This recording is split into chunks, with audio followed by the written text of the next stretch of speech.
صلى الله على محمد صلى الله عليه وسلم. مستعمل طریقہ استعمال سے، کثرت استعمال سے، کیونکہ یہ بازاری عربی ہے نا، عربی فصحا جو ہے اس کا تو کوئی مقابلہ نہیں ہے، وہ تو قرآن کی لغت ہے. لیکن ایک لغت وہ ہوتی ہے کہ جو بازاری کہلاتی ہے، کہ ہر وقت استعمال ہونے والی، تو اس میں ان الفاظ کا استعمال ہو جاتا ہے، الفاظ اور اسی طرح شکشوکا، اور حالانکہ کیا شکشوکا سے کیا تعلق ہے لغت عربی سے، کوئی سوال ہی پیدا نہیں ہوتا. یہ چاہے تو انگلش کو بھی اب نیشنل اور اس کو ناشی اور نال کر دیں گے تو عربی ہو جائے گا. ٹوئٹا کو تویو تاغ لکھ دیں گے تو عربی بن جائے گا. ان کی مرضی ہے، انگریزی پر بھی کرتے ہیں، جرمنی پر بھی کرتے ہیں، مرضی ہے، دو کرے لوگ.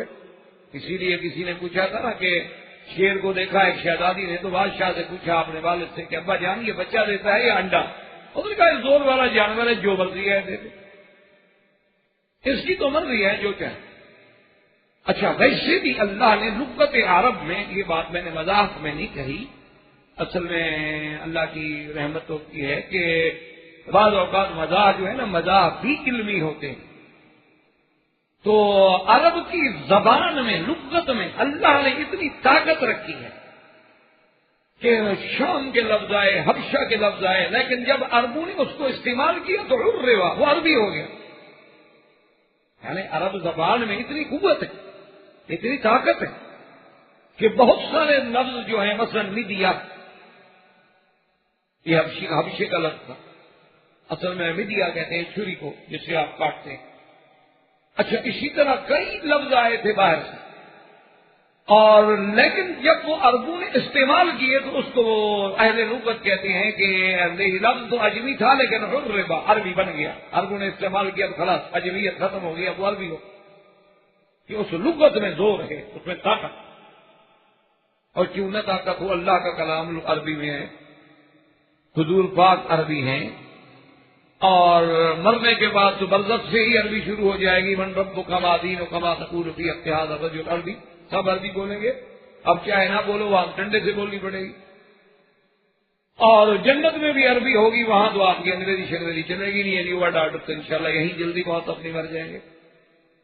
وہاں تو پھر وہی ایک ہی آرڈر چلنا ہے، اسی کا الحکم الا. تو اب جناب یہ ارم بھی کہلاتے تھے اور عاد بھی کہلاتے تھے. اچھا، ارم کے بارے میں ایک بڑا تاریخی لطیفہ مشہور ہے.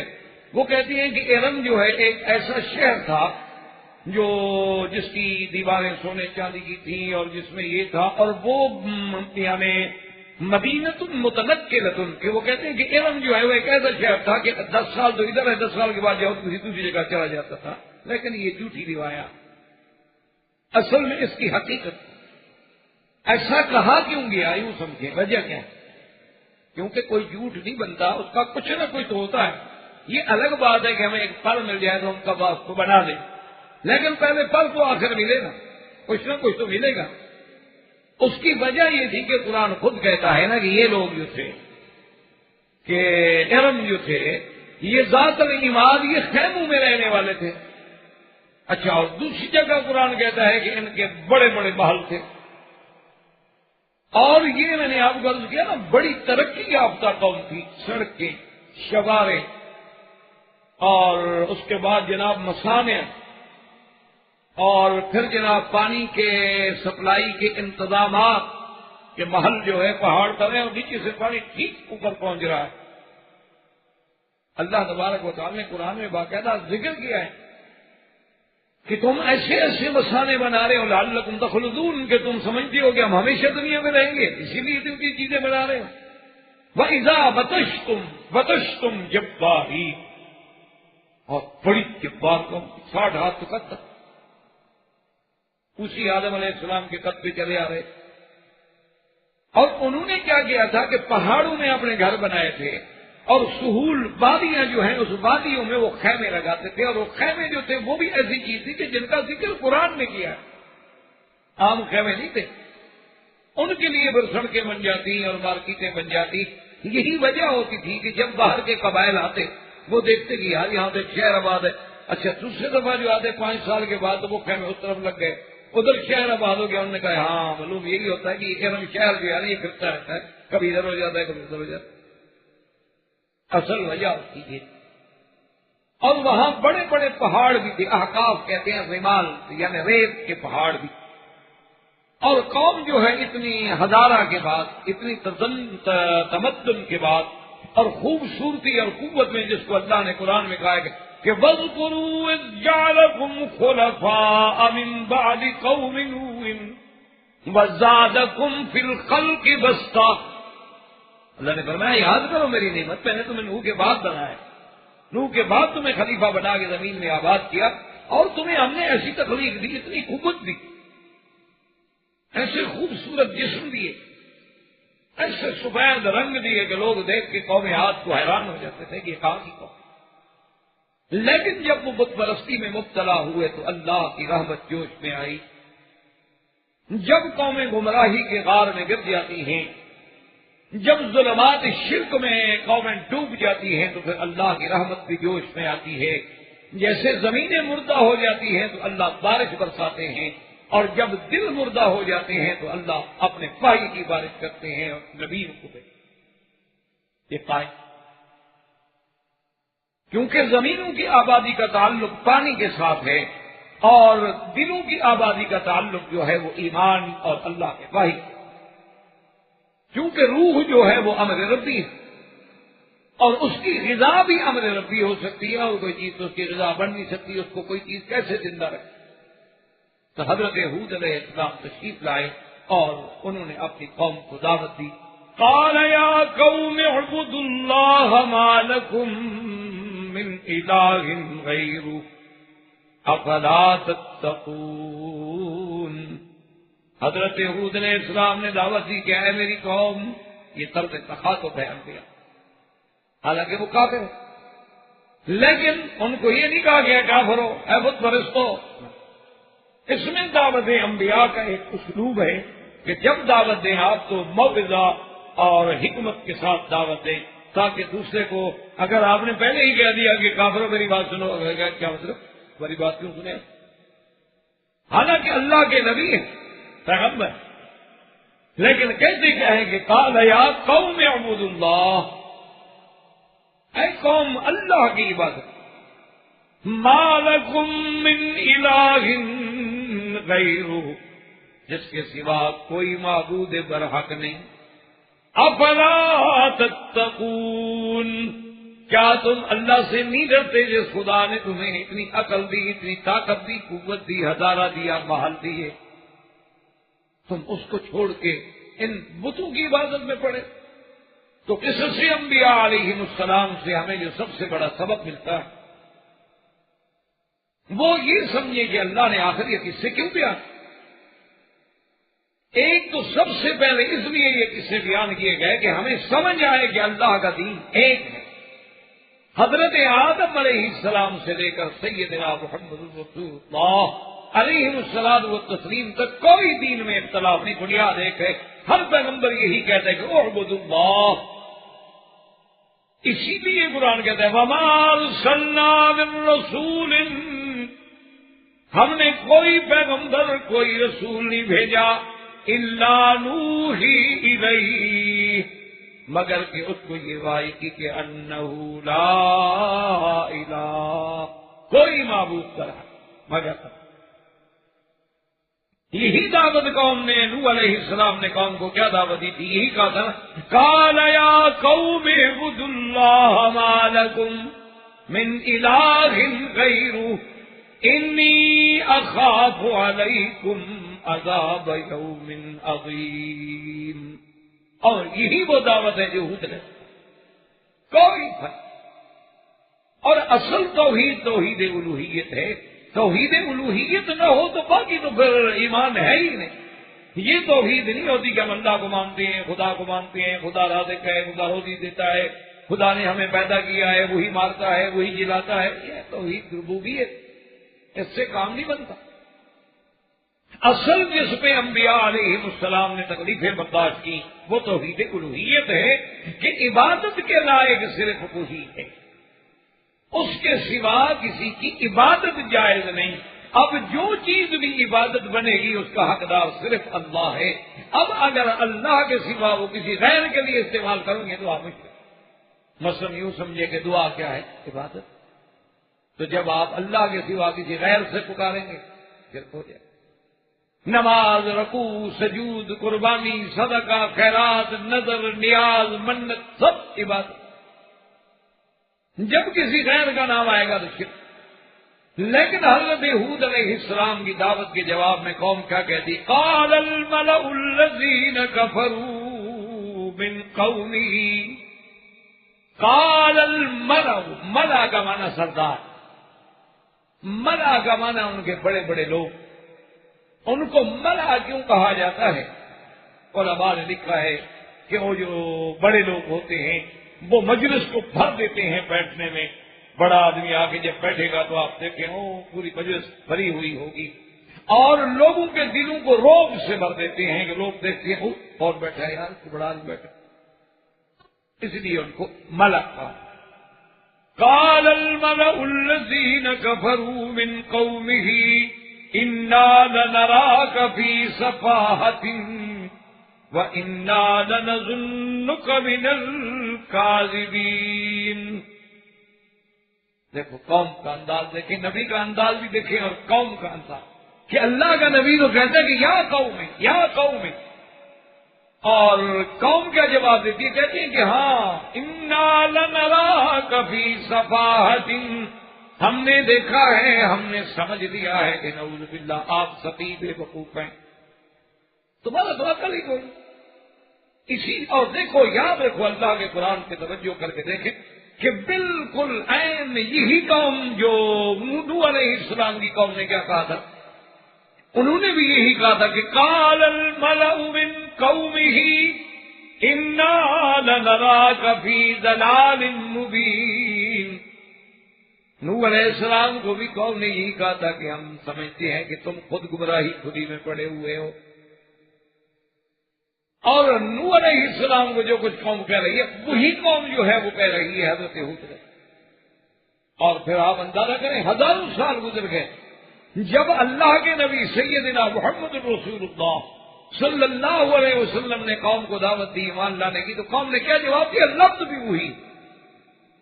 وَإِذَا قِيلَ لَهُمْ آمِنُوا كَمَا آمَنَ النَّاسُ قالوا أنؤمن كما آمن السفهاء ألا إنهم هم السفهاء ولكن لا يعلمون.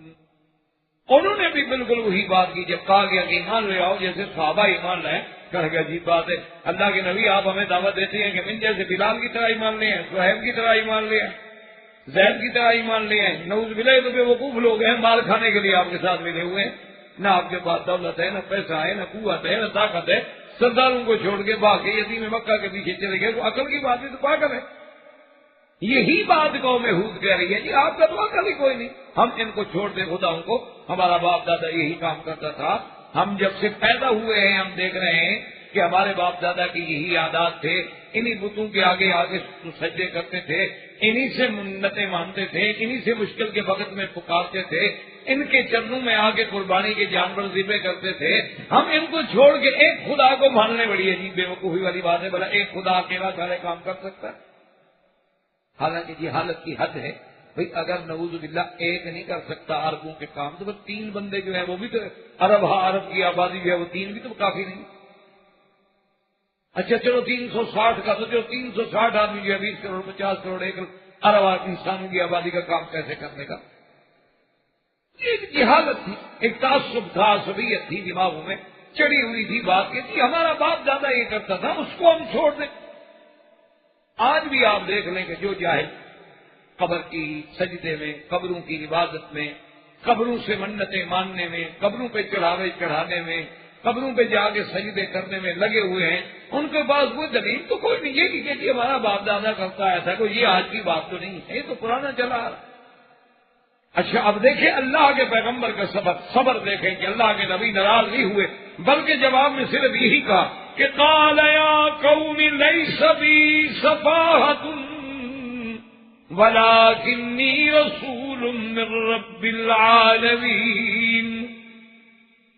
کیا بیوقوفی کا، میں بیوقوف ہوں؟ میں تمہیں جہنم سے نکالنا چاہتا ہوں، میں تمہیں بندوں کی اور بتوں کی عبادت سے نکال کے اس وحدہ لا شریک کے دروازے پہ لانا چاہتا ہوں، اور میں تمہارا خیر خواہ ہوں، تمہیں نصیحت کرنا چاہتا ہوں، تمہیں ہدایت کرنا چاہتا ہوں، تمہاری بہتری کے لیے تمہیں بلانا چاہتا ہوں۔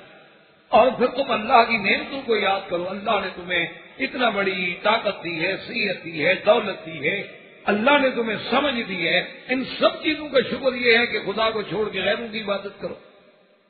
اب جناب یہ ہے کہ انہوں نے جب حضرت نوح علیہ السلام، حضرت ہود علیہ السلام نے بار بار دعوت دی، تبلیغ کی، لیکن قوم جو تھی وہ اپنے کفر و شرک پہ اڑی رہی، اور حتیٰ کہ اتنی بات پہ نعوذ باللہ آ گئے کہ جب حضرت ہود علیہ السلام نے ڈرایا کہ بھئی تم اللہ کا اگر عبادت نہیں کرو گے، شرک کرو گے، تو ہو سکتا ہے اللہ تمہارے اوپر بھی عذاب نازل کر دے جیسے قوم نوح پہ عذاب آئے،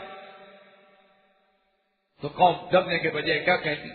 قالوا اجئتنا لنعبد اللہ وحدہ وَنَذَرَ مَا كَانَ يَعْبُدُ آبَاؤُنَا۔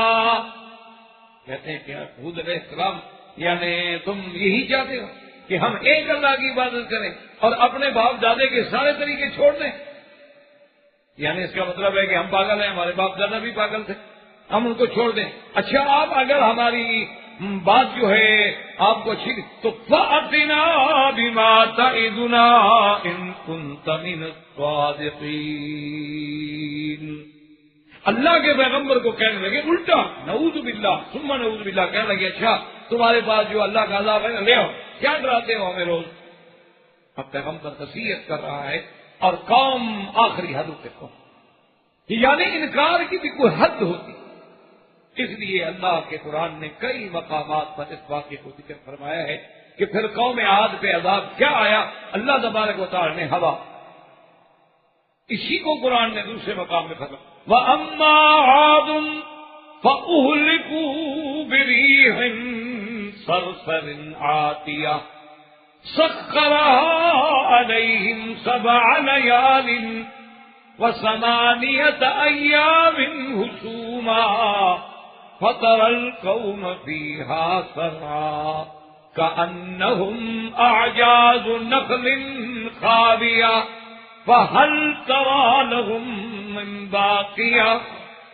اور دوسرے مقام پہ قرآن فرماتا ہے اِنَّا أَرْسَلْنَا عَلَيْهِمْ رِيحًا صَرْصَرًا فِي يَوْمِ نَحْسٍ مُسْتَمِرٍّ۔ اللہ نے فرمایا کہ پھر ہم نے ہوا، اور دوسرے مقام پہ اللہ تبارک و تعالیٰ نے قرآن مقدس کے کئی مقامات سے ذکر فرمایا ہے کہ وہ ہوا جو ہم نے بھیجی تھی وہ ہوا کیسی؟ فرماتے اِنَّا أَرْسَلْنَا عَلَيْهِمْ رِيحًا الْعَقِيمَ، ایسی ہوا کہ جس میں کوئی چیز نہیں پیدا کرنے والی، جیسے حکیم عورت کہتے ہیں جو کچھ بچہ پیدا نہ کرے، یعنی جس سے کوئی پیدا نہ ہو، نقصان ہی نقصان۔ اور اس صفت ہوا کی کیا تھی؟ فرماتے ہیں مَا تَذَرُ مِن شَيْءٍ أَتَتْ عَلَيْهِ إِلَّا جَعَلَتْهُ كَالرَّمِيمِ۔ اور وہ ہوا ایسی سخت تھی کہ جس چیز پہ بھی گزرتی تھی نا اس کو کچل کے توڑ پھوڑ کے بالکل ریت کے ذروں کی طرح بنا دی، ایسی ہوا آئی۔ اور ہوا بھی ایک دن نہیں، 2 دن نہیں، سخر علیہم 7 لیال، 7 راتیں اور 8 دن متواتر ہوا۔ اور پتہ ہے وہ ہوا کیسی تھی؟ اللہ تبارک و تعالیٰ رحمت فرمایا، حضور پاک فرماتے ہیں کہ ہوا کے جو اللہ کے خزانے ہیں موضع الخاتم، جیسے انگوٹھی کا یہ دیکھنا کتنا ہلکا ہے، اللہ نے صرف اتنی ہلکا کھولا ہوا کا، بس یہ نہیں کہ پوری ہوا کھول دی گئی ہو، صرف اتنی، فرمایا کہ موضع الخاتم، حضور نے فرمایا اتنی جگہ کھولی گئی ہوا کی۔ اور وہ ہوا جب آئی تو ان نے کیا کیا کہ ان کے تو بڑے بڑے محل تھے نا جی، اور انہوں نے یہ کوشش کی کہ بھی اپنے آپ کو پتھروں سے باندھ دو، ایک دوسرے سے اپنے آپ کو جکڑ لو تاکہ ہوا کی تیزی جو ہے ہمیں اٹھا نہ سکے، لیکن وہ ہوا نیچے سے اٹھاتی تھی آسمانوں کی طرف لے کے پھر سر کے بل پٹکتی تھی اور ریزا ریزا کر دیتی تھی. اس لیے قرآن کہتا ہے کہ ایسے پڑے ہوئے تھے جیسے کھجوروں کے ٹنڈ پڑے ہوئے ہوتے ہیں, کھجوروں کو کاٹ کے لمبے کرتے اور پڑے ہیں پہ ہو. اور خدا کی شان دیکھیں کہ اللہ تبارک و تعالیٰ ہود علیہ السلام اور ان کے ساتھ جو ایمان لانے والے لوگ تھے کہ حضیرتن, ایک حضیرہ میں, جیسے یوں سمجھ لیں کہ ایک احاطے کے اندر تھے جانور, مرد, عورتیں. حضرت ہود علیہ السلام عبادت کر رہے ہیں, نمازیں پڑھ رہے ہیں, اور ان کو ٹھنڈی ہوا لگ رہی, کچھ بھی ان کے لیے کچھ بھی ان کو پتہ ہی نہیں کہ کیا ہے, ان کو محسوس ہی نہیں ہو. اسی لیے حضور پاک صلی اللہ علیہ وسلم نے بھی فرمایا کہ نصرت بالصبا واہلكت عاد بالتبو. حضور نے فرمایا کہ اللہ نے میری مدد جو کی ہے وہ باد صبا سے کی ہے, اور قوم عاد پر اللہ تبارک و تعالیٰ نے دبور ہوا بھیجی تھی جس کی وجہ سے وہ ہلاک و تباہ ہو گئے. اور یاد رکھیں کہ دراصل حقیقت میں ہوائیں جو ہے وہ 8 قسم کی ہیں. اللہ نے 8 قسم کی ہوائیں پیدا فرمائی ہیں, جن میں 4 رحمت کے لیے ہیں اور 4 عذاب. مختلف ہواؤں کے انواع و اقسام ہیں اللہ تبارک. تو اللہ تبارک و تعالیٰ نے یہاں بھی فرمایا کہ جب اللہ کا عذاب آیا تو فَأَنْجَيْنَاهُ وَالَّذِينَ مَعَهُ بِرَحْمَةٍ مِنَّا وَقَطَعْنَا دَابِرَ الَّذِينَ كَذَّبُوا بِآيَاتِنَا وَمَا كَانُوا مُؤْمِنِينَ. اللہ پاک فرماتے ہیں کہ جب ہمارا عذاب آیا تو ہم نے حضرت ہود علیہ السلام کو بچا لیا, جو لوگ ان کے ساتھ ایمان لائے تھے ان کو بھی ہم نے بچا لیا. اور وَقَطَعْنَا دَابِرَ الَّذِينَ كَذَّبُوا بِآيَاتِنَا, اور جن لوگوں نے ہماری آیات کو جھٹلایا, ہمارے پیغمبر کو جھٹلایا, ہماری توحید کو جھٹلایا, ہم نے ان کو کاٹ کے رکھ دیا. ایک نام تک باقی نہیں رہا. اگر اللہ کا قرآن ان کا ذکر نہ کرتا تو کون جانتا تھا کہ قوم عاد کون ہے. اس کے بعد پھر حضرت ہود علیہ السلام کے بارے میں مختلف اقوال ہیں. بعض علماء بھی یہ فرماتے ہیں کہ حضرت ہود میں ہی موت آئی اور وہی دفن ہوئی, اور بعض علماء فرماتے ہیں کہ آپ دمشق کی طرف تشریف لے گئے اور وہاں فوت ہوئے, وہاں دفن ہوئے. اور بعض روایات میں یہ بھی ہے کہ ہود علیہ السلام نے بھی ہاجر الی الحرم, حرم کی طرف ہجرت فرمائی, مکے کی طرف تشریف لائے اور حرم میں فوت ہو گئے اور کسی جگہ دفن ہو گئے. کیونکہ انبیاء علیہ السلام جتنے سابقہ گزرے ہیں ان میں سے بھی اکثر کی تمنا اور خواہش یہ ہوتی تھی کہ بھئی اب آخری زندگی کے ایام ہیں تو مکے مدینے میں گزر جائیں. اس لیے بہت سارے انبیاء کے بارے میں بھی یہ ذکر آیا ہے, لیکن ان کی قبروں کی موقع کی اور موضع کی تعیین جو ہے وہ کسی صحیح روایت میں نہیں ملتی کہ کس جگہ ہے, کیونکہ ہزاروں سال بھی. تو اب حضرت ہود علیہ السلام کے بعد اور قوم عاد کی ہلاکت کے بعد ان کے قبیلے میں سے ایک قوم تھی قوم ثمود, اور یہ قوم بھی بڑی عجیب قوم تھی. ان کو بھی اللہ نے بڑی قوت دی, بڑی طاقت دی, بڑا حسن دیا, بڑا جمال دی. اور یہ جن کے بارے میں اللہ تبارک و تعالیٰ نے قرآن پاک میں بڑی تفصیل سے ذکر فرمایا, اور ان کا ذکر بھی تقریباً 26 مقامات. اور اسی میں ایک بات یہ بھی یاد رکھیں کہ جب قوم عاد میں عذاب آیا تھا نا 8 راتیں اور 7 دن, تو بعض روایات میں ہے کہ اس عذاب کی ابتدا جو ہے منگل کے دن ہوئی تھی, اور بعض روایات میں ہے کہ اس کی ابتدا جو ہے وہ بدھ کے دن ہوئی تھی. اسی لیے آج تک بعض لوگ جو ہے نا منگل اور بدھ کو منحوس سمجھتے ہیں. کہتے ہیں قرآن میں ایام النحسات, قرآن کہتا ہے کہ فی یوم النحس. تو حالانکہ یاد رکھیں یہ بات غلط, یہ جہالت کی بات ہے. آج کل بھی بہت سارے لوگ ہمارے ہاں ضعیف العقیدہ لوگ جو ہیں وہ منگل اور بدھ کو سفر پر نہیں نکلتے. وہ کہتے ہیں منگل اور بدھ کے دن جی ہم نہیں نکلیں گے, گھر سے سفر نہیں کریں گے, یہ منحوس دن ہے, اور اس دن اگر نکلو تو بس سفر میں ہی رہو گے. یہ عام لوگوں میں مشہور ہے. اگر بدھ کے دن بارش آ جائے کہتے ہیں جی اگر بس یہ گلے پڑ گئے, یہ تو اب نہیں چھوڑے, یہ تو اگلے بدھ تک کیا ہے. یہ جہالت. پہلی بات تو یہ ہے کہ اللہ فرماتے ہیں کہ ان پہ عذاب ایک دن نہیں رہا, 8 دن رہا. پھر تو 8 کے 8 دن ہی منحوس ہوئے, صرف منگل بدھ کیوں ہوا؟ عذاب ہی 8 دن ہوا ہے, ایک دن تو ہوا نہیں جب ہم کہتے ہیں منگل یا بدھ منحوس ہے. پھر تو 8 کے 8 دن منحوس ہو گئے، جان چھوڑائے 8 دن ہی کام نہ کریں، اسا ختم کریں. اور دوسری بات یہ ہے کہ منحوس جو تھے وہ ان پر تھے یا مسلمانوں پر تھے؟ یعنی جن پہ عذاب آیا ان کے لیے منحوس تھے، اور ہمارے لیے یا حضرت ہود کے لیے تو مبارک تھے نا کہ دشمن مر گیا. تو یہ تو نحوست ان کے لیے تھی، ہمارے لیے تو باعث برکت تھی وہ بات. لیکن جو چیز کافروں کے لیے منحوس ہو تم اپنے لیے بھی منحوس سمجھو تو سمجھو پھر کس کی اتباع کر رہے ہو. اس لیے یہ عقیدے رکھنا جو ہے غلط بات. اب قوم سمود جو ہے وہ بھی کیونکہ اسی قبیلہ عاد کا ایک شاخ تھی، وہ بھی اپنے ہزارہ میں اور اپنے تمدن میں بڑے مشہور تھے، لیکن وہ بھی بت پرستی میں مبتلا ہو. اللہ تبارک و تعالیٰ نے ان کے پاس پیغمبر بھیجی حضرت صالح علیہ السلام. جیسے کہ پہلے ہم عرض کر چکے ہیں کہ حضرت ہود بھی عرب ہے، حضرت صالح بھی عرب ہے، حضرت شعیب بھی عرب ہے، اور سیدنا محمد رسول اللہ صلی اللہ علیہ وسلم بھی عرب. وَإِلَىٰ ثَمُودَ أَخَاهُمْ صَالِحًا قَالَ يَا قَوْمِ اعْبُدُوا اللَّهَ مَا لَكُم مِّنْ إِلَٰهٍ غَيْرُهُ. حضرت صالح علیہ السلام نے بھی ان کو آ کے یہی دعوت کہ اے قوم اللہ کی عبادت کرو، اللہ کے سوا کوئی معبود برحق نہیں اور کوئی عبادت کے لائق. لیکن قوم نے کہا ہم تو بات نہیں مانتے.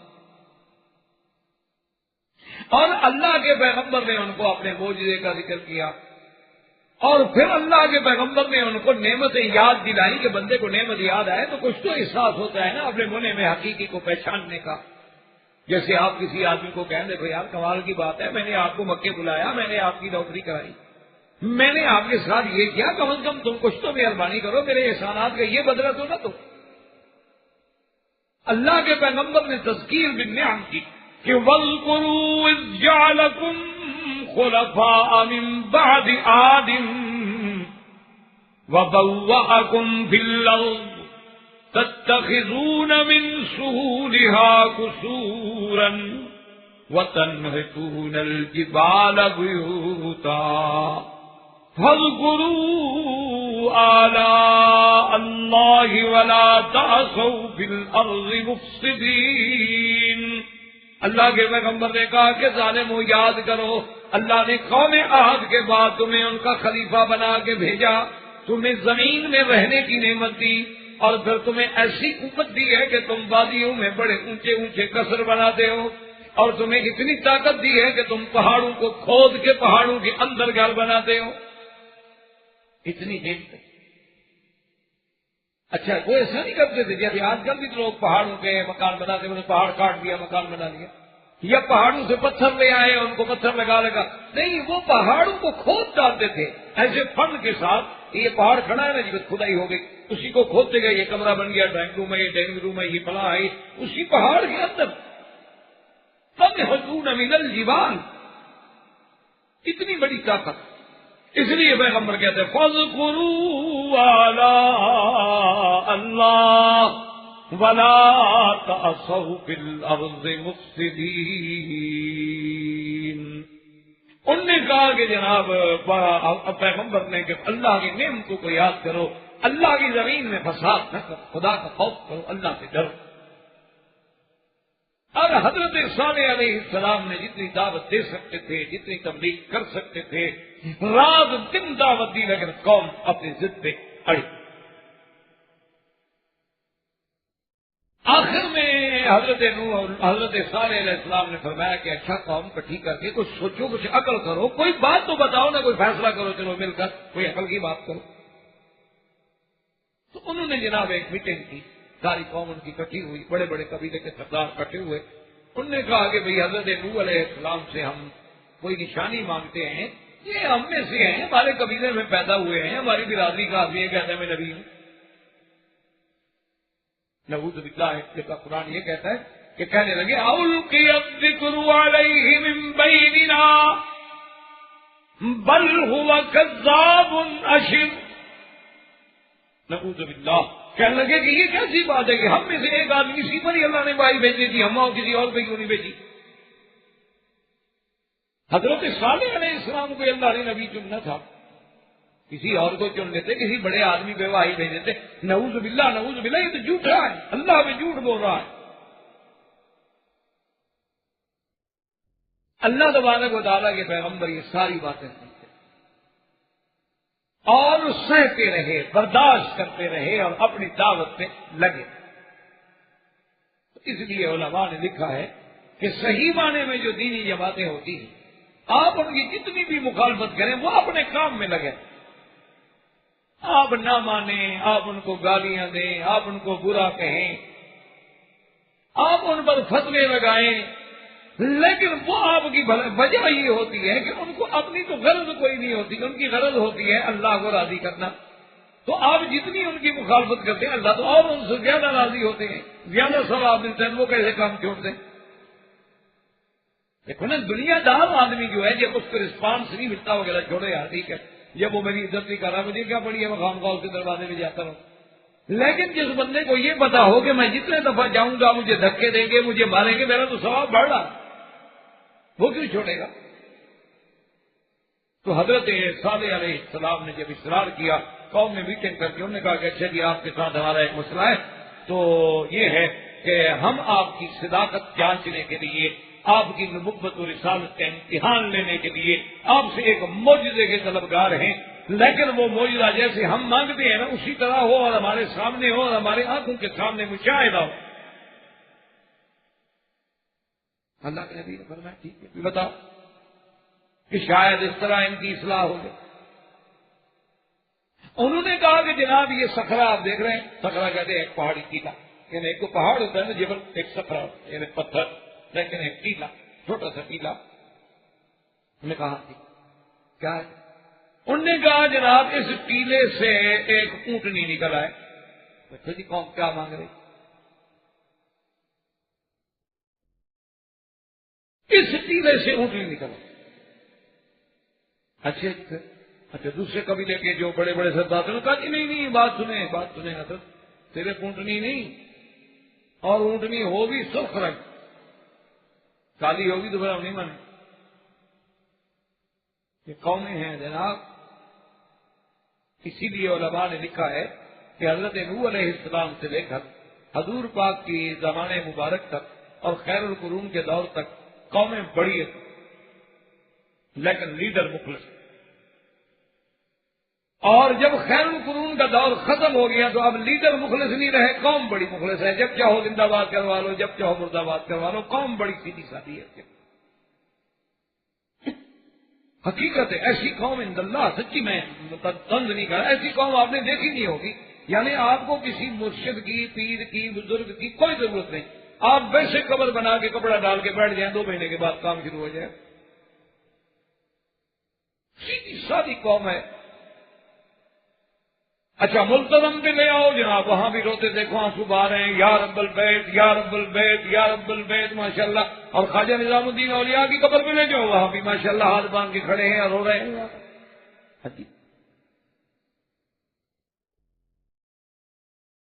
پہلے قومیں اتنی شدید تھی، انہوں نے کہا کہ اس صخرہ سے اونٹنی نکلے، دوسرے نے کہا کہ جناب اونٹنی سرخ ہو، تیسرا قبیلے کا سردار کھڑا کر نے کہا کہ نہیں صرف سرخ بھی نہ ہو، زخمہ بڑی موٹی تاز۔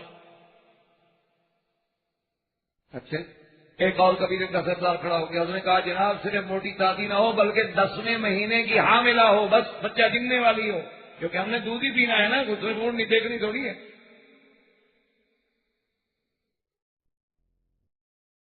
یعنی آپ اندازہ کریں نا کہ اللہ میاں کے ساتھ ایک نعوذ باللہ اس سے بڑا کوئی استہزاء ہے۔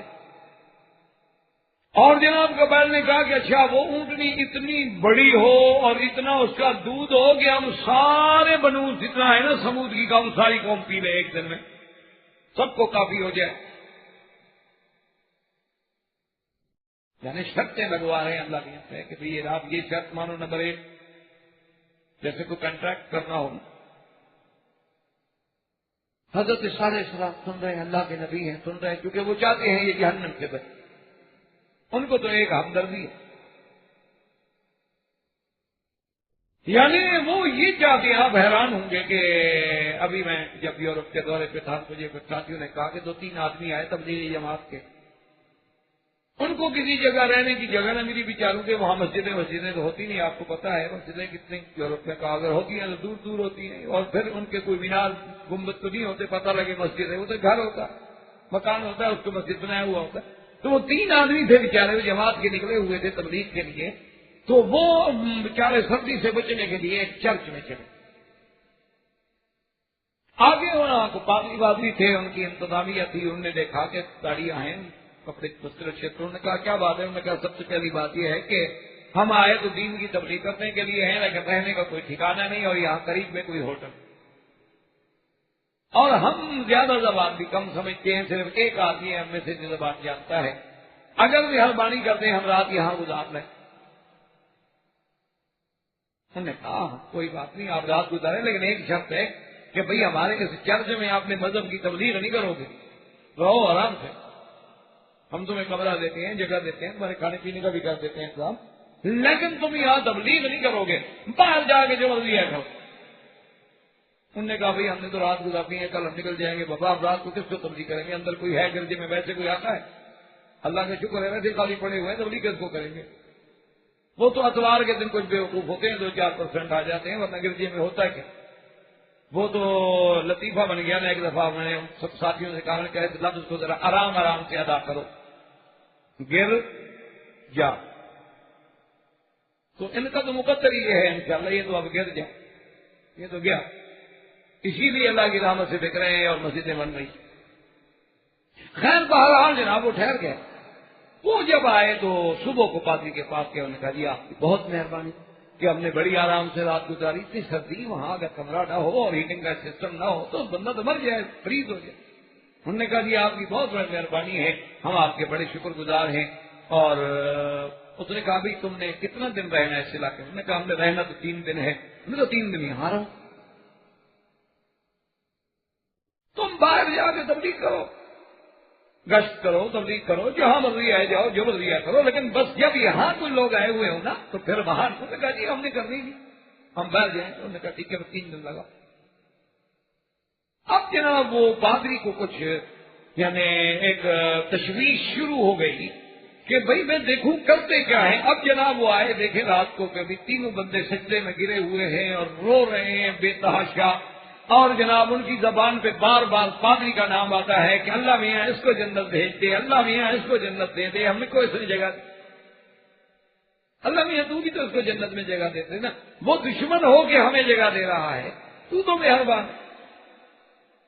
اب اس نے سنا کہ بار بار میرے نام پر لگے ہوئے ہیں، میرے ساتھ ان کو کیا ہو گیا۔ وہ جب صبح کی نماز پڑھ کے بیٹھے تو خیر کو چلا گیا، اس نے پوچھا کیا بات ہے، کیا کہہ رہے تھے؟ انہوں نے کہا ہم تمہاری ہدایت کے لیے دعائیں مانگ رہے تھے۔ انہوں نے کہا تمہیں میرے ساتھ کیا ہمدردی؟ اس نے کہا انسان ہو، ہمارے بھائی ہو، آدم کی اولاد ہو، ہمدردی کیوں نہیں؟ ہمیں تو ہمدردی ہے۔ انہوں نے کہا اچھا یہاں اور بھی تمہارا کوئی کام ہے؟ اس نے کہا دیکھ لیا ہے تم نے 3 دن، اور کیا کام ہے؟ ہم تو اس لیے نکلے ہوئے ہیں کہ یہ امت جو ہے کسی طرح جہنم سے بچ جائے۔ یقین کرے کہ 3 دن کے بعد وہ پادری مسلمان ہو گئے، اس نے اپنے پورے خاندان کو اسلام کلمہ پڑھوایا۔ تو اللہ تبارک و تعالیٰ کی دعوت میں تو برداشت کرنا پڑتا ہے۔ تو حضرت نوح علیہ السلام نے بھی، حضرت صالح علیہ السلام نے بھی فرمایا کہ ٹھیک ہے کہ آپ نے دعا مانگی، اللہ نے اونٹنی ظاہر، اور حکم ہو گیا کہ ہذہ ناقۃ اللہ، یہ اللہ کی اونٹنی ہے۔ کیوں؟ اونٹنی سے تو پیدا نہیں ہوئی نا، شان کن فیکون سے پیدا ہوئی، اور آپ نے فرما دیا کہ اے قوم دیکھو، ہذہ ناقۃ اللہ ولا تمسوها بسوء، خبردار اس کو کہنا نہیں، چھیڑنا نہیں اس کو، اور یہ بھی دیکھ لو کہ لہا شرب ولکم شرب یوم معلوم، ایک دن پانی جو ہے اونٹنی پیے گی اور ایک دن تم پیو گے، جب اونٹنی پانی پیے گی تم دودھ پیو گے اونٹنی کا۔ اب جناب جب یہ چند دن چلے اور گزرے تو آپس میں پھر میٹنگ کی، انہوں نے کہا یار یہ تو مسئلہ ہو گیا کہ ہم ایک دن صرف دودھ ہی پیئے، پانی پیتے نہیں، اور یار یہ اونٹنی بھی کوئی عذاب ہے، سارا پانی پی جاتی ہے، یار اس کو ختم۔ تو اب انہوں نے میٹنگ کی، وَكَانَ فِي الْمَدِينَةِ 9 رَهْطٌ يُفْسِدُونَ فِي الْأَرْضِ وَلَا يُصْلِحُونَ، انہوں نے میٹنگ کی اور میٹنگ کرنے کے بعد قدار ابن صادق، اس لیے حضور نے فرمایا اشق الناس، سب سے بڑا بدبخت جو تھا نا وہ قدار،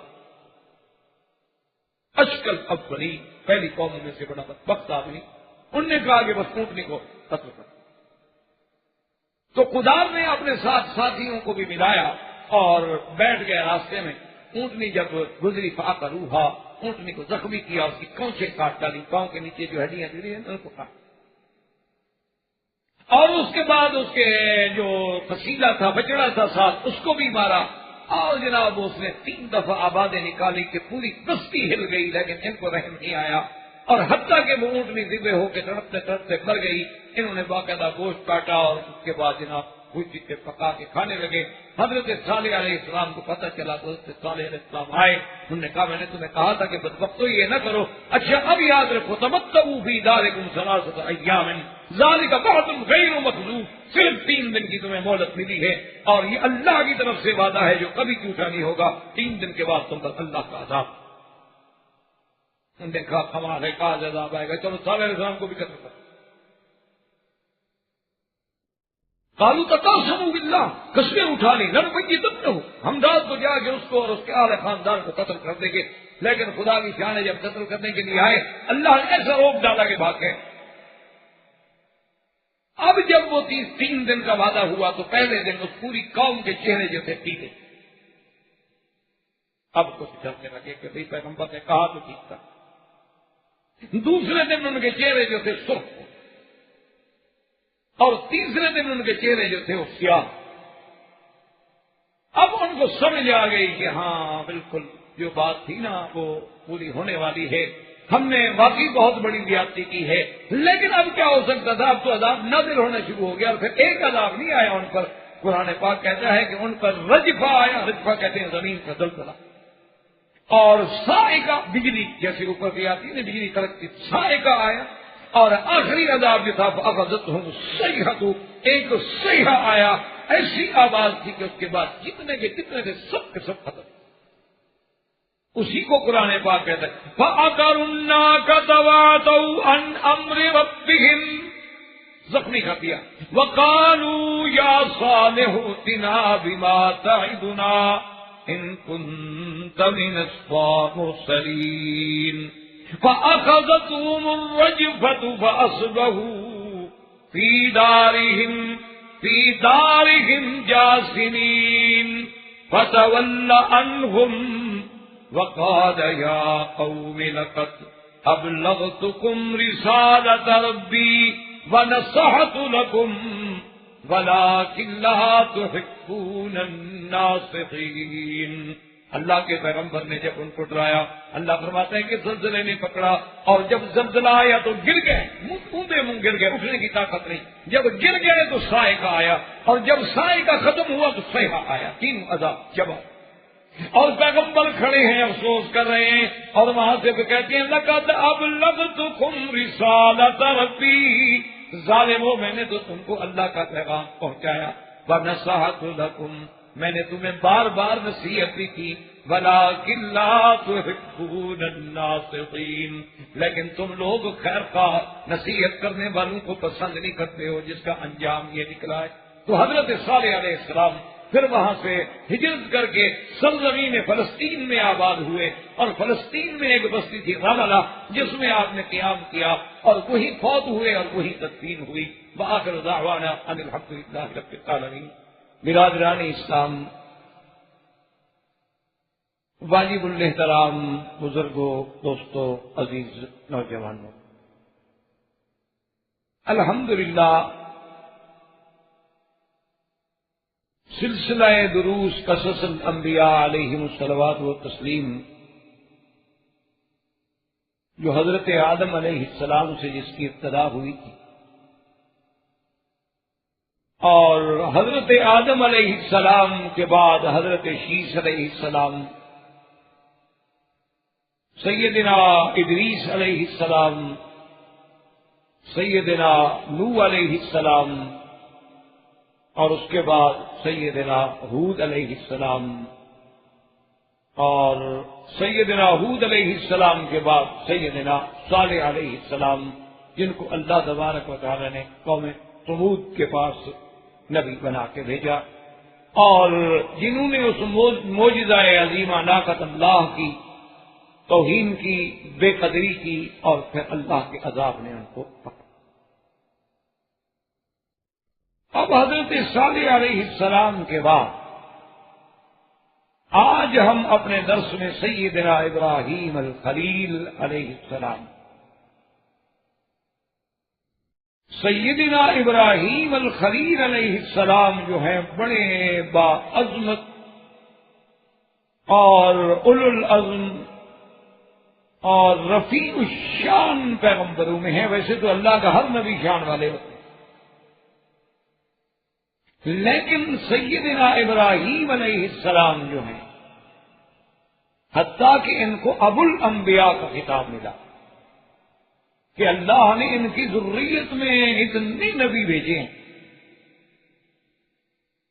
یعنی آپ اندازہ فرمائیں کہ صرف بنو اسرائیل میں ہزاروں نبی بھیجے گئے، اور بنو اسرائیل جو ہیں وہ حضرت ابراہیم علیہ السلام کی سلالہ اور نسل سے، کہ حضرت ابراہیم علیہ السلام کی اولاد میں سیدنا اسماعیل ہے، سیدنا اسحاق، سیدنا اسحاق علیہ السلام کی اولاد میں سیدنا یعقوب ہے، جن کا دوسرا نام اسرائیل، اور پھر سیدنا یعقوب کی اولاد میں یوسف علیہ السلام۔ تو اللہ تبارک و تعالی نے یہ شرف جو ہے سیدنا ابراہیم علیہ السلام کو دیا ہے کہ آپ کے بعد، یعنی آپ کی ولادت و بعثت کے بعد جتنے نبی دنیا میں آئے ہیں ان کا تعلق جو ہے وہ سیدنا ابراہیم الخلیل علیہ السلام۔ اسی طرح خاتم الانبیاء سرکار دو عالم سیدنا محمد الرسول اللہ صلی اللہ علیہ وسلم بھی ولد ابراہیم، یعنی کتنی بڑی عظمت ہے کہ سیدنا ابراہیم علیہ السلام کی ذریت میں، سیدنا ابراہیم علیہ السلام کے خاندان میں اللہ نے میرے پاک نبی افضل الانبیاء، امام الانبیاء، خاتم الانبیاء والمرسلین کو بھی مبعوث فرمایا۔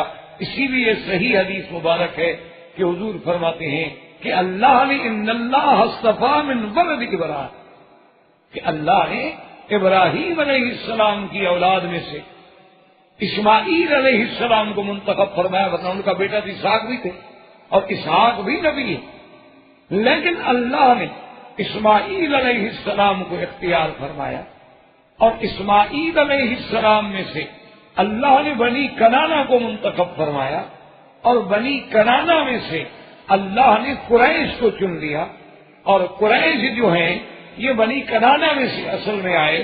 قصی بن کلاب نے ان کو اکٹھا کیا، تو قرشہم کا معنی ہوتا ہے جمعہم، اس لیے یہ قریش کہلائے۔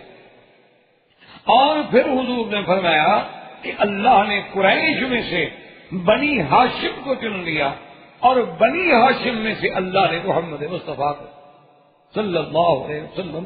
تو سیدنا رسول اللہ امام الانبیاء، خاتم الانبیاء، آپ کا تعلق بھی سیدنا ابراہیم، اسی سے آپ اندازہ لگائیں کہ سیدنا ابراہیم کا کیا مقام۔ اور اسی طرح اللہ تبارک و تعالی نے سیدنا ابراہیم علیہ السلام واحد پیغمبر ہیں جن کو 1,24,000 نبیوں میں اور رسولوں میں یہ شان ملا ہے کہ امت محمد مصطفیٰ میں قیامت تک ان کا ذکر باقی ہے کہ آج بھی اگر کوئی مسلمان نماز پڑھے گا، چاہے فرض ہو، واجبات ہوں، سنن ہوں، نوافل ہوں، تو وہ جب درود پڑھے گا تو اللہم صلی علی محمد وعلی آل محمد کما صلیت علی ابراہیم وعلی آل ابراہیم فی العالمین انک حمید مجید۔ تو ابراہیم علیہ السلام جو ہیں ان کا ذکر جو ہے وہ امت محمد مصطفیٰ صلی اللہ علیہ وسلم جو ہے وہ بھی قیامت تک کرے گی۔ یہ شرف بھی ملا ہے تو ابراہیم علیہ السلام کو ملا ہے، اور کسی پیغمبر کا نام آپ نماز میں نہیں لیتے، یا تو حضور کا نام آئے گا یا ابراہیم علیہ السلام کا نام آئے گا۔ تو یہ شرف بھی صرف سیدنا ابراہیم علیہ السلام کو ملا۔ اور اسی طرح آپ دیکھیں کہ سیدنا ابراہیم علیہ السلام ان کو اللہ نے اتنا بڑا شرف بخشا ہے کہ وہ اس کعبۃ اللہ کے معمار کہنا، اس کعبۃ اللہ کے بانی کہنا۔ اور اسی طرح اللہ نے انہیں آسمانوں میں بھی جو کعبہ ہے بیت المعمور اسی کے ساتھ بٹھایا۔ یعنی سیدنا ابراہیم علیہ السلام جب حضور معراج پہ گئے تو بیت المعمور کے ساتھ دیکھا کہ ایک بڑے خوبصورت بزرگ بیٹھے ہیں، اور حضور نے فرمایا کہ ان کی شکل جو ہے وہ مجھ سے ملتی، یعنی ان کی شکل جو ہے وہ میرے ساتھ مشابہ تھی۔ تو میں نے جبریل سے پوچھا کہ من ھذا؟ فقال ابوک ابراہیم، یہ آپ کے ابا ابراہیم علیہ السلام ہیں۔ تو یہ شرف بھی ابراہیم علیہ السلام کو ملا ہے کہ کعبۃ اللہ جو زمین میں ہے اس کا معمار جس کا ذکر قرآن میں ہے، ورنہ کعبہ تو کئی دفعہ بنا۔ کعبہ کو تو آدم علیہ السلام نے بھی بنایا، کعبۃ اللہ کو فرشتوں نے بھی بنایا، کعبۃ اللہ کو تو کئی لوگوں نے بنایا ہے، جنہوں نے بنایا، قریش نے بنایا، حضور صلی اللہ علیہ وسلم بنا میں شریک ہوئے، عبداللہ بن زبیر نے بنایا، حجاج بن یوسف نے بنایا۔ کعبۃ اللہ پر تقریباً 11 مرتبہ تعمیر کا مرحلے گزرے ہیں، لیکن ان سب کے باوجود کسی کا قرآن نے نام نہیں لیا۔ قرآن نے صرف ایک نام لیا، وَإِذْ يَرْفَعُ إِبْرَاهِيمُ الْقَوَاعِدَ مِنَ الْبَيْتِ وَإِسْمَاعِيلُ۔ تو یہ شرف جو ہے یہ بھی صرف سیدنا ابراہیم الخلیل علیہ السلام۔ اور اسی طرح آپ دیکھ لیں کہ حج ہے، حالانکہ سارے انبیاء علیہ السلام نے حج فرمایا، لیکن اللہ تبارک و تعالیٰ نے کعبۃ اللہ میں اور مناسک کے حج میں، یعنی مینا میں، عرفات میں، مزدلفہ میں، آپ جہاں جہاں بھی نظر ڈالیں گے، مکہ میں ہر جگہ سیدنا ابراہیم الخلیل کی یاد تازہ ہوگی کہ اللہ نے مقام ابراہیم، اللہ نے صفا مروہ، اللہ نے رمی جمرات، اللہ نے حج میں قربانی، یہ تمام کا تعلق جو ہے وہ سیدنا ابراہیم الخلیل علیہ السلام سے ہے کہ جب صحابہ نے پوچھا سرکار دو عالم صلی اللہ علیہ وسلم سے کہ یا رسول اللہ یہ ہم جو قربانی کرتے ہیں، آپ نے فرمایا سنت ابیکم ابراہیم، یہ ابا ابراہیم۔ تو یہ شرف بھی ابراہیم علیہ السلام، اور یہ شرف بھی ابراہیم علیہ السلام کو ملا کہ آپ نے دعا کی تھی کہ وَاجْعَلْ لِي لِسَانَ صِدْقٍ فِي الْآخِرِينَ، یا اللہ میرا ذکر جو ہے آخرین میں رہے۔ اللہ نے قیامت تک سیدنا خلیل کا ذکر بھی ساتھ رکھا۔ اور دوسری بات یہ سمجھیں کہ خلیل اللہ کا لقب جو ہے وہ بھی صرف ابراہیم علیہ السلام، کسی بھی پیغمبر کو ذبیح اللہ کہلائے، روح اللہ کہلائے، خلیفۃ اللہ کہلائے، لیکن کلمت اللہ کہلائے، لیکن لفظ خلیل اور لفظ خلت جو ہے اس کا معنی ہوتا ہے کہ کسی کے لیے آپ کا دل محبت سے بھر جائے۔ تو اب یعنی آپ اندازہ فرمائیں کہ اللہ جب کسی کو خلیل الرحمان بنا دے، معنی یہ ہے کہ اللہ کا دل جو اس کی شان کے مطابق ہوگا وہ سیدنا خلیل سے محبت میں بھرا ہو۔ تو یہ مقام اور یہ شرف جو ہے وہ بھی صرف سیدنا ابراہیم الخلیل علیہ السلام کو ملا ہے اور کسی پیغمبر کو یہ نہیں۔ اور اسی طرح علماء نے لکھا ہے کہ ہجرت کرنے کا شرف جو سب سے پہلے انبیاء علیہ الصلاۃ والتسلیم میں ہجرت جو ہے وہ بھی سیدنا ابراہیم الخلیل علیہ السلام نے ابتدا۔ تو آج الحمدللہ ثم الحمدللہ اللہ تبارک و تعالی نے ہمیں آج کے درس میں سیدنا ابراہیم الخلیل علیہ السلام کے قصہ مبارک کو پڑھنے کا اور سننے کا موقع عطا فرمایا ہے۔ اور اسی لیے آپ اندازہ کریں اس واقعے کی عظمت کا کہ اللہ نے قرآن میں تقریباً 70 سے زیادہ مقامات سے ذکر فرمایا، اور اللہ نے قرآن میں تقریباً 20 صورتوں سے زیادہ صورتوں میں قصہ ابراہیم علیہ السلام کو ذکر کیا۔ اور اللہ تبارک و تعالیٰ نے آپ کو اتنی شان بخشی تھی کہ یہودیت جن کو اپنے دین پہ بڑا ناز ہے وہ بھی یہ کہتے تھے کہ ہم ملت ابراہیم پہ، اور نصرانی جن کو اپنے مسیحی دین پہ بڑا ناز ہے وہ بھی کہتے تھے کہ ہم ملت ابراہیم پہ، حتیٰ کہ مشرکین مکہ جو تھے وہ بھی کہتے تھے کہ ہم ملت ابراہیم پہ ہیں، یعنی ہر جماعت کو یہ دعویٰ تھا کہ وہ ان کے دعوے غلط تھے، صحیح معنی میں ملت ابراہیم کے وارث جو ہیں وہ سیدنا محمد رسول اللہ صلی اللہ علیہ وسلم ہیں، لیکن دعویٰ سب کرتے تھے۔ اب سب سے پہلے یہ دیکھیں کہ ابراہیم علیہ السلام جو ہے ان کا تعلق جو ہے وہ بھی سام سے، جیسے کہ آپ پڑھ چکے ہیں کہ حضرت نوح علیہ السلام کے 3 بیٹے تھے، حام، سام اور یافت۔ تو سیدنا ابراہیم علیہ السلام جو یہ بھی سامی النسل ہے، یعنی ان کا سلسلہ نسب بھی کہاں ملے گا؟ سام سے، اور سام کے بعد نوح سے، اور نوح علیہ السلام کے بعد آدم علیہ السلام۔ تو حضرت ابراہیم علیہ السلام جو ہے وہ بھی سامی النسل۔ حضرت ابراہیم علیہ السلام کی ولادت کے بارے میں، آپ کی پیدائش کے بارے میں 2 قول ہیں جو ہمیں کتابوں میں ملتے ہیں۔ ایک قول مبارک تو یہ ہے کہ آپ کی پیدائش جو ہے دمشق میں، غوطہ ایک جگہ ہے اس میں، اور دوسرا قول یہ ہے کہ نہیں، آپ کی پیدائش جو ہے بابل میں، جو شمال عراق میں ایک شہر تھا، اس میں آپ کی ولادت ہوئی ہے۔ اور راجح قول یہی، یعنی علماء کے نزدیک راجح قول یہی ہے کہ آپ کی ولادت جو ہے وہ شمال عراق میں بابل نامی ایک شہر میں ہوئی، اور آپ آذر کے گھر میں پیدا۔ اب اس مسئلے میں بھی تھوڑی سی بات سمجھ لیں کہ ابراہیم ابن آذر، اور بعض علماء نے لکھا ہے کہ ابراہیم ابن طارق، اور بعض علماء نے لکھا ہے ابراہیم ابن طارق۔ اصل میں بات یہ ہے کہ یہ سارے قول ٹھیک ہیں، کوئی بھی غلط نہیں۔ وجہ یہ ہے کہ ابراہیم علیہ السلام کے والد کا نام تھا طارق۔ اچھا، بعض آدمی خواہ نہیں بولتے، طارق کہہ دیتے تھے، حالانکہ بات ایک تھی، طارق اور طارق میں بات کچھ نہیں تھی، لیکن بعض آدمی حروف کی ادائیگی میں نقطہ ادا نہیں کرتے۔ جیسے کہ اب آپ نے دیکھا ہے مصری حضرات جو ہیں تو وہ لفظ جیم جہاں آتا ہے تو وہاں وہ گاف استعمال کرتے، حالانکہ گاف ان کی لغت میں بھی نہیں، یعنی گاف جو ہے وہ لغت عرب میں بھی نہیں، لیکن وہ کہیں گے حق گمال۔ وجہ کیا ہے کہ تلفظ ہے، لہن ہے ایک وقت۔ تو بعض علماء نے کہا طارق، بعض علماء نے کہا طارق، یہ دونوں باتیں تھیں۔ اصل میں نام طارق تھا، اور آذر جو ہے وہ لقب۔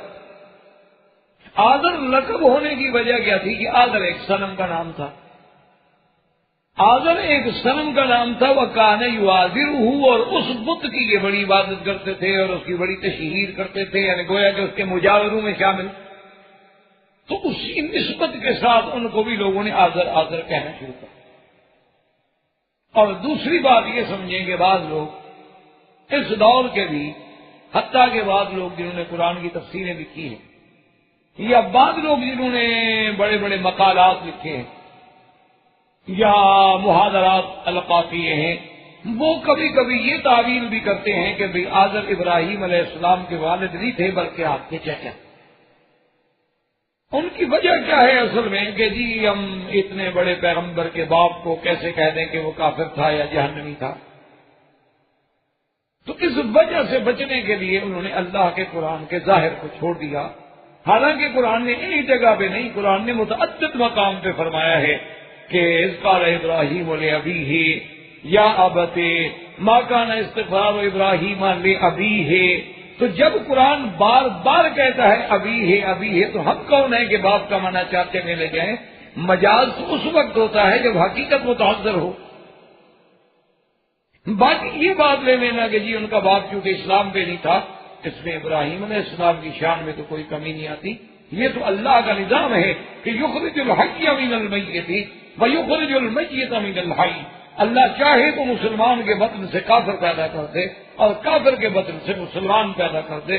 نوح علیہ السلام کی سلب سے کنعان کافر پیدا ہو جائے، اور ابو جہل جیسے دشمن اسلام کی پشت سے حضرت اکرمہ صحابی جلیل اور بطن اسلام پیدا ہو گیا، اس میں کون سی بڑی بات؟ تو اس لیے ہمیں بلا وجہ ایسی تعویلات سے بچنا چاہیے، کہ اللہ قرآن میں جب ایک دفعہ نہیں متعدد مقامات پہ فرمائیں ابتی ابتی، اور ہم کہیں کہ نہیں یہ تو چاچا تھے، یہ بلا وجہ کی طاقت۔ صحیح بات یہ ہے کہ حضرت ابراہیم علیہ السلام کے والد کا نام طارق تھا اور لقب آدم۔ اللہ نے متواتر صورتوں میں ذکر فرمایا ہے، اور حضرت ابراہیم علیہ السلام جس شہر بابل میں تھے شمال عراق میں، اس قوم میں بھی بت پرستی کی لعنت، وہ لوگ بھی بتوں کو پوجتے تھے، بتوں کے سجدے کرتے تھے، بتوں پہ نظر نیاز چڑھاتے تھے، حتیٰ کہ بتوں سے اتنی عقیدت تھی کہ وہ جب کھانے پکاتے تو وہ بھی بزرگوں کے جیسے یہاں مزارات پہ رکھے جاتے ہیں اسی طرح وہ بھی بتوں کے آگے جا کے باقاعدہ رکھتے تھے، اور کچھ دیر رہنے کے بعد پھر لے آتے تھے گھر میں کھانے کے لیے کہ جی اب ہمارے خداؤں نے ان میں برکت ڈال دی ہے، اب یہ ان کے چرنوں میں رکھا ہوا کھانا ہے، اب جو ہے ہم کھائیں گے۔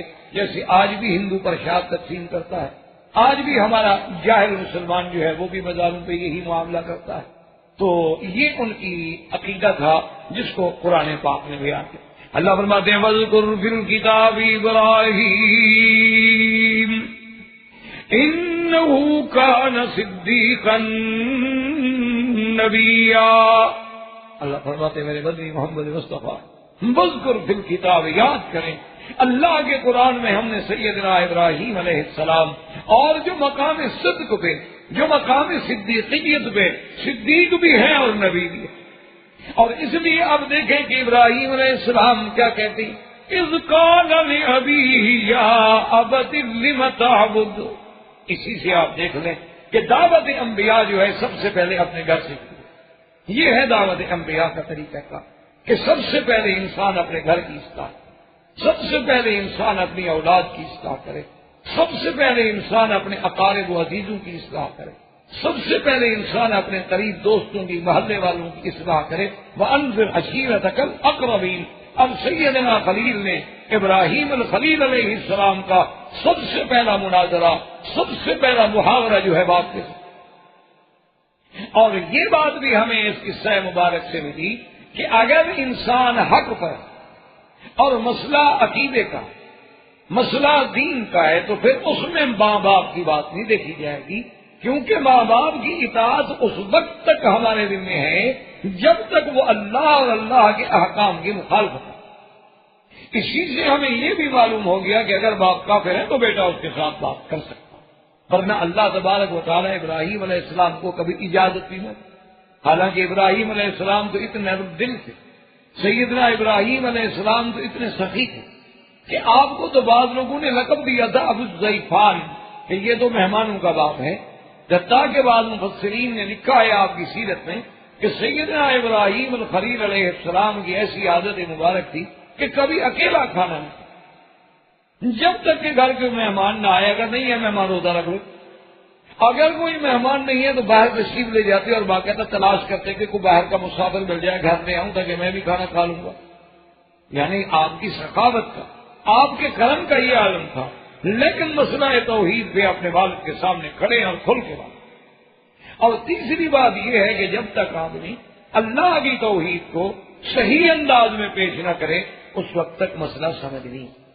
یعنی جیسے آج کل ایک رواج ہوتا ہے، اور جی ماحول کا کچھ تقاضا ہے، ذرا نرم بات ہونی چاہیے، دیکھیں جی کچھ غصہ پہ قلب بھی ہوتی ہے، ذرا اسلوب بڑا میٹھا ہونا چاہیے، یا بالکل جی ٹھیک ہے اگر شیعہ کا ماحول ہے تو فضائل حسین اور فضائل اہل بیت پہ تقریر ہو گئی، اب آپ مولوی کو یہ تو نہیں کہہ سکتے کہ اہل بیت کو ہم نہیں مانتے اور ان کی شان تم نے کیوں بیان کی۔ اب اگر دیکھا کہ کوئی اہل توحید کا مسئلہ ہے تو توحید بیان ہو گئی، دیکھا کہ اگر کوئی اہل بدعات حضرات کا یا تھوڑے سے دوسرے حضرات کا مجمع ہے تو وہاں سیرت پہ تقریر ہو گئی، سب لوگوں نے خوش ہو گئے، وہ بھی خوش ہو گئے، وہ بھی خوش ہو گئے، لیکن ہمیں تو یہ دیکھنا چاہیے کہ کیا اللہ بھی راضی ہوئے ہیں کہ نہیں۔ اب دیکھیں پیغمبر کتنی بات کہتے یا ابتی لم تعبد ما لا يسمع ولا يبصر ولا يغني عنك شيئا۔ کیا بجان آپ کس کی عبادت کریں، کیوں عبادت کرتے ہیں ایسی چیزوں کی، نہ سنیں نہ دیکھیں نہ بھلا کریں نہ پیدا کریں۔ بھئی آدمی کسی کو خدا جو مانتا ہے تو کوئی فائدہ تو کرے نا، اللہ تبارک و تعالیٰ کسی کو بندہ وسط الہ مان رہا ہے تو نفع دینے والا ہو، نقصان دینے والا ہو، زندہ کرنے والا، موت دینے والا. یہ کیا بات ہوئی کہ ایسی چیز کی عبادت کی جائے جو تو پہلی بات یہ کہ نہ سنے نہ دیکھے. کیا مانا کہ بھئی عبادت جو جیسے ہمارے ہاں اردو میں ایک محاورہ ہے نا جی کہ بھینس کے آگے بین بجاؤ تو کیا فائدہ ہوگا بھائی؟ بھینس کے آگے آپ بین بجانی شروع کر دیں آپ کو کیا فائدہ؟ بجاتے ہیں نتیجہ یہ نکلے گا کہ آپ کی سانس ٹوٹ جائے گی، بین ٹوٹ جائے گی، لیکن بھینس تو کھڑی ہے، بھینس کو کیا فرق پڑ جائے گا؟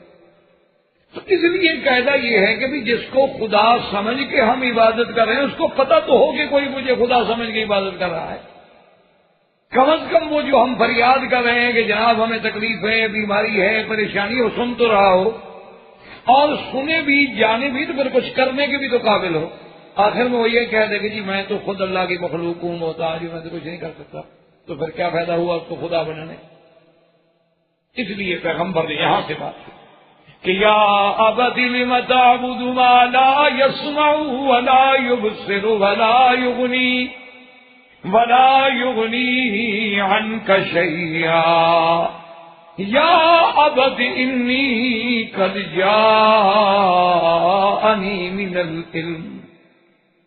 قد جاءنی من العلم ما لم يأتك فاتبعنی اهدک صراطا سویا.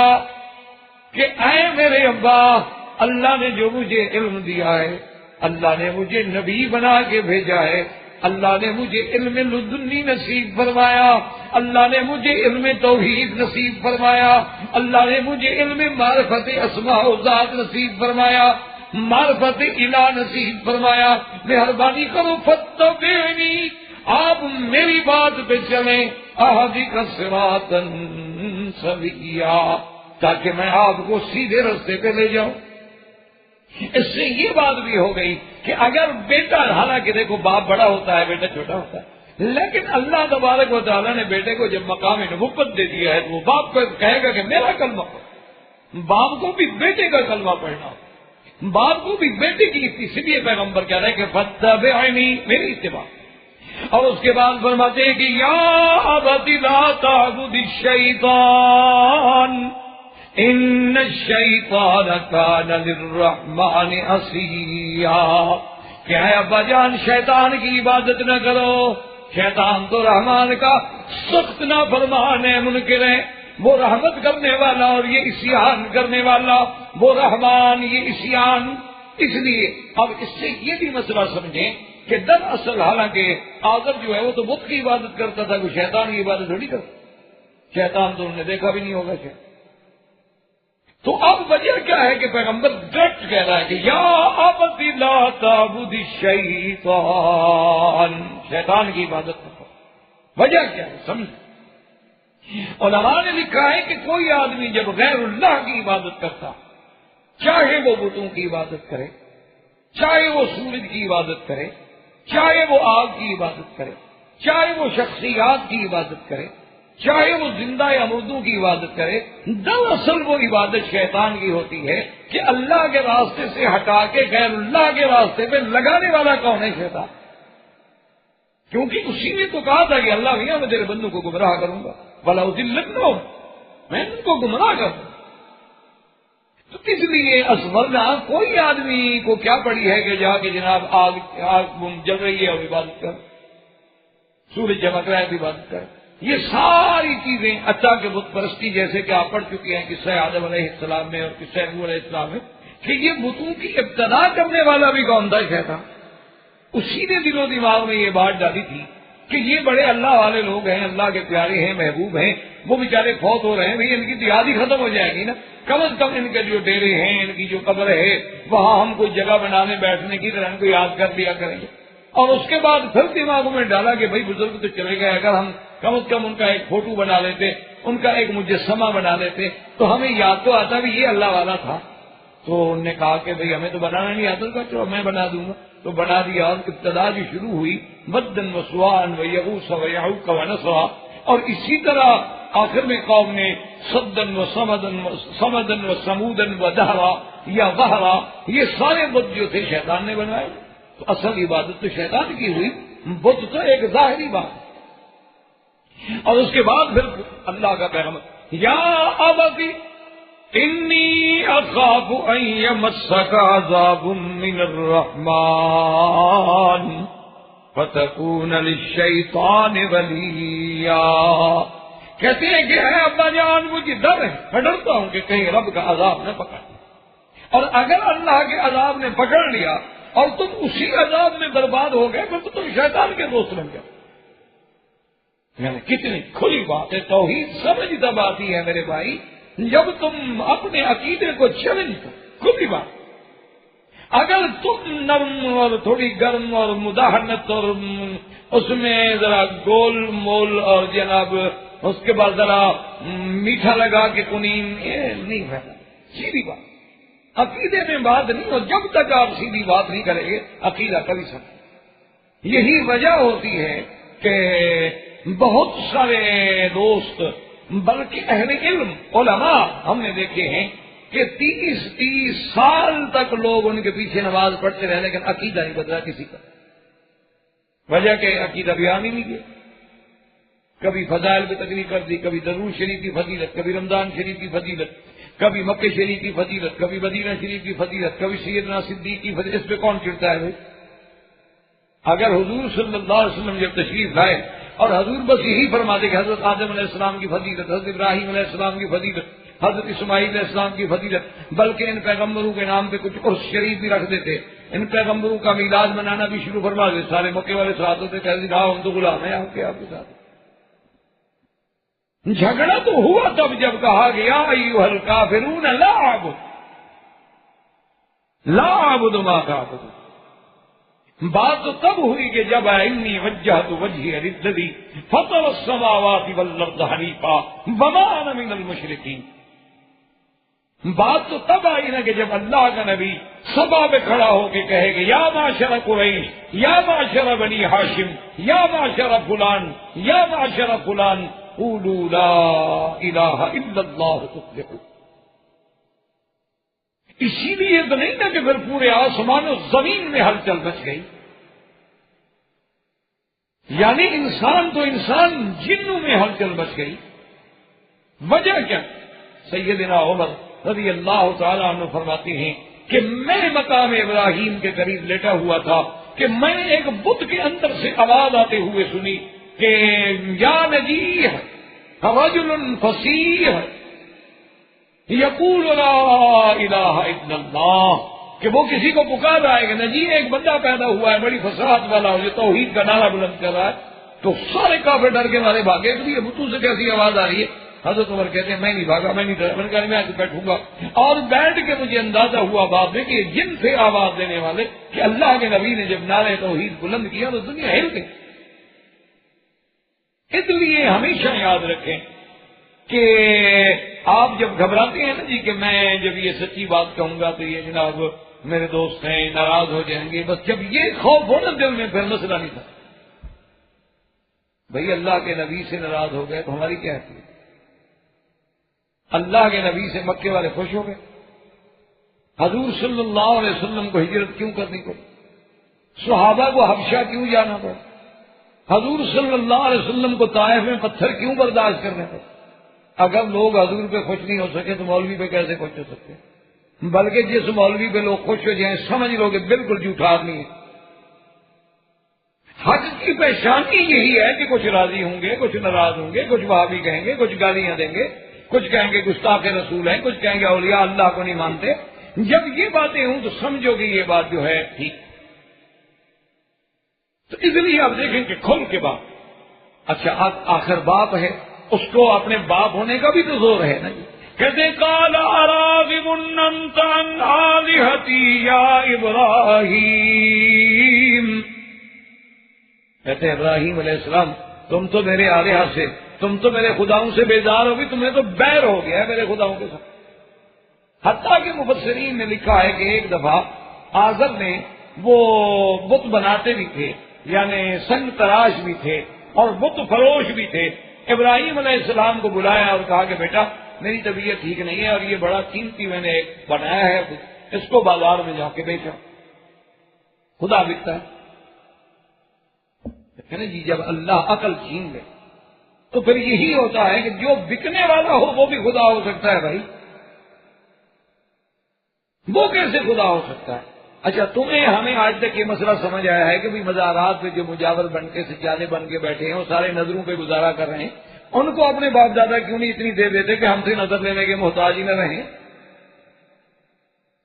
وہ نہیں مانتے اپنے باپ دادا سے 2-2 روپے کے محتاج ہیں کہ ہم جا کے سلام کریں اور نذرانے چڑھائیں، اور ہمارے نذرانوں سے ان کی زندگی گزر رہی ہے۔ کسی مریض نے زمین دے دی، کسی نے جائیداد دے دی، کسی نے پیسہ دے دیا، کسی نے مکان دے دیا، وہ پیر بنے ہوئے ہیں، ان کی پیری چمک رہی ہے ماشاءاللہ۔ وہ یہ لوگ اتنا بھی لوگ نہیں سمجھتے کہ بابا اگر ان پیروں میں دینے کی بات ہے تو کم از کم اپنے اولادوں کو تو دیتے ہماری جان چھڑوائیں، کم سے ہم سے تو جگہ ٹیکس ختم ہو جائے نا۔ لیکن اس لیے سیدنا ابراہیم علیہ السلام نے باپ سے لے لیا، اور مفسرین نے کتب صاحب کا بھی لکھا ہے کہ جب باپ سے دور ہو گئے تو ایک رسی ڈھونڈی، رسی ڈھونڈ کے اس بت کے پاؤں میں باندھی اور باندھ کے گھسیٹ کے لے چلے کہ میرے باپ کا رب بک رہا ہے، کوئی ہے لینے والا؟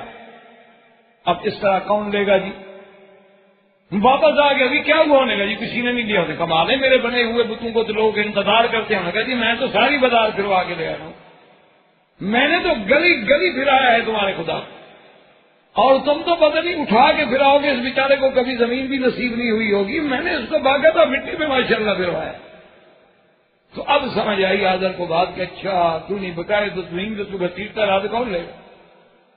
تو اس لیے ابراہیم علیہ السلام کو ڈانٹتے ہیں کہ اراغب انت عن آلہتی یا ابراہیم لئن لم تنتہ لارجمنک وہجرنی ملیا۔